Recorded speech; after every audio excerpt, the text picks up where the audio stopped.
Ahagana saa 8 n'igice kuri uyu wa mbere imodoka y'ikamyo yo mu bwoko bwa Mercedes Benz yavaga Uganda yerekeje mu karere ka Rusizi yageze mu mudugudu wa Rugarama mu kagari ka Kabuye mu murenge wa Jabana wa karere ka Gasabo isatira umumotari bari mu cyerekezo kimwe we nuwo yarahetse igice cy'iyi modoka cy'inyuma kirabagonga wari utwaye moto ahita ahasiga ubuzima uyu yarahetse bikekwa ko yari umugore we arakomereka. Moto yarihetse umudamu ndetse no mudamu nabashe kuganira nawe ambwira ko uwo mugabo ari umutwe ari uwe. Iyo moto rero yaje gusa nkaho ikamyisatire cyane amuhungiye ku ruhande rw'iburyo asanga nta torotwari asanga ari ikiraro ipine isa nk'ikaraga moto igaruka mu muhanda nibwo buryo ikamyo yahise ibagongamo. Wari utwaye moto twasaza imodoka yahise imumenagura umutwe wahwanye na kasike.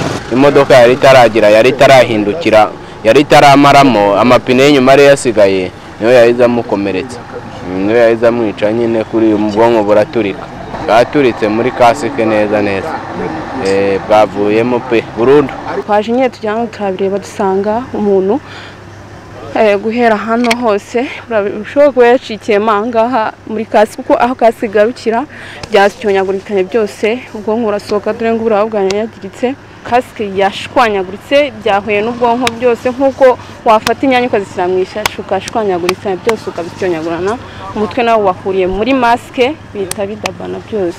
Nese umutwe warinze gucika ahubwo iyo kasike yari ifite n'akamaro wenda nk'ubwirinzi nta nubwo bayanapfuye. Cyatuguye ko yapfuye hanyuma umuhanda tubona umutwe watandukanye n'iki n'igihimba. Ababonye iyi manuka ubwo yabaga bavuga ko intandaro yayo ari ukuba umushoferi w'iyi kamyo yagenderaga ku muvuduko wo hejuru byiyongeraho ubuto bw'umuhanda barimo ikibazo kirushaho gukomera kuko umumotari yarari imbere ko twabivuga muri make yarari imbere iyi modoka iza iri kwiruka cyane.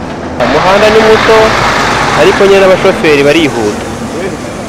Umushoferi bitewe nuko avuga ko ngo yaramaze ukwezi ngaba muri Uganda ngo yihuta avuga ko ashaka kuza kunywera icyayi mu rugo ubwo ni mu Rwanda birumvikana ariko ni ukwagura umuhanda mukawugira munini kuko ibi byaza bikurura impanuka za buri munsi. Umuvugizi wa polisi y'igihugu ishami ryayo rishinzwe umutekano mu muhanda SSP Irererene agaragaza ko ubushishozi buke bw'umushoferi w'ikamyo bushobora kuba ari bwo bwabaye intandaro y'iyi mpanuka. Yamugonze rero amudepasa cyangwa se amunyuraho bari mu cyerekezo kimwe bava Kabuye bagana Nyabugogo hanyuma mu gihe uwo wari utwaye ikamyo yadepasaga umumotari yabonye indi modoka iturutse imbere ye ashaka gusubira mu mukono we muri ubwo buryo yagonze iyo moto.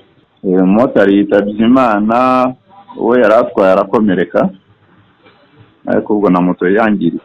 Iperereza rirakomeza ni nayo mpamvu hakorwa dosiye ijyanwa mu bushinjacyaha ariko ku ikubitiro ukurikije uburyo accident yakozwemo icyo nicyo gikekwa ko ashobora kuba yashishoje gake mu gihe nyine yanyuraga ku kinyabiziga kimuri imbere. Uyu mugabo waguye muri iyi manuka uwo yarahetse ababibonye bakeka ko ashobora kuba yari umugore we ngo kuko bari bajyanishije kuva ku rukweto kugeza ku mwenda wo hejuru ndetse n'uwo mugore wahise ajyanwa kwitabwaho mu bitaro by'akarere ka Nyarugenge ngo akaba yari afite ikimenyetso ku rutoki rukurikira urusumba izindi rwambikwaho impeta y'abamaze kurushinga. Iyi manuka ikimara kuba imigendere mu muhanda yabaye nk'ikomwa mu nkokora by'igihe gito inzego z'umutekano zifasha kuyobora ibinyabiziga cyane nk'iyo byabaga bihuriye aha iyi manuka yabereye mu gihe hari hagitegerejwe ko umurambo wa nyakwigendera ujyanwa mu buruhukiro.